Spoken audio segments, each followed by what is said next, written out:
So what time capsule do I want to share with people 20 years on, 30 years on? It would probably be a piece of writing, only because I find that I'm better when I write than when I speak. I'm a lot more organized. So this piece of writing has to do with something known as the human condition. And this is my take on the human condition and what we can do about it. So it starts off with, nothing else matters. Our world is complete. Our bliss is everlasting. Can we ever feel that way? And that's the caption underneath the picture of this smiling child who seems to be just ecstatic, just have perfect happiness. And I think that's what everyone wants nowadays. So I continue with, this won't be the kind of article that tries to propose the answers to a problem, simply because this problem is part of the human condition. It's a problem that baffles me and takes over a strong majority of my life. To answer it would quell a lot of secondary and tertiary problems that result because of it, but to answer it takes an immense amount of contemplation and forward thought. So it's all about, I continue with my article, it's all about contentment, and I think that's a central issue to every human life on this earth. And I think I want to force that forward into the future, that we need to wrap our heads around this issue of contentment, being happy with what we have. So I continue with the article. Why am I not content? Why do I want more, and why do I not settle for what's obviously amazingly good already? If you look at my particular situation, I'm in the top 1% of the world's population as a factor of wealth. Most people in the world have significantly less than me, and that fact never escapes my mind, and yet I want more. Why? Are any people content with what they have, or are we all facing this condition together, some facing it better than the rest? Maybe we can gain clues by looking into the lives of those who live contently, the people that feel they have everything they need to live sufficiently happy. So I continue with the article that I found a possible clue.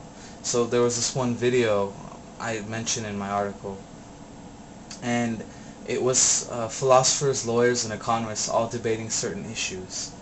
So there was a reference in that video to Jean-Jacques Rousseau, where he mentions that happiness is the relationship between the gap in what you want and what you're able to get. So I continue with my writing saying, maybe that's it.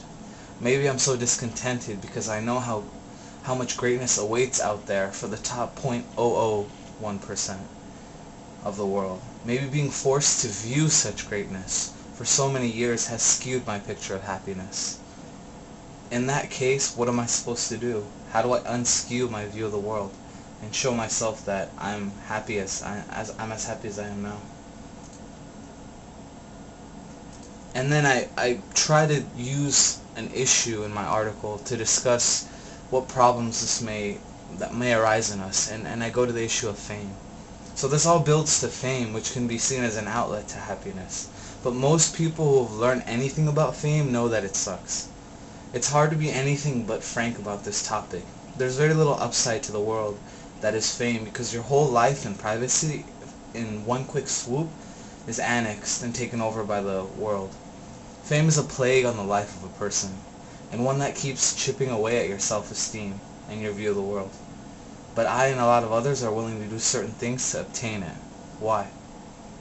Why isn't our logic strong and clear enough to keep us away from that hole? If given the chance, most people, regardless of how bad they know fame is, do take it. Why? What is with our human condition that lowers us to these levels and makes us so unsatisfied and so illogical? At the end of the day, we want fame and contentment for one simple reason: happiness. We want that calm bliss, sitting in our boat on the lake as the water softly ripples beneath us.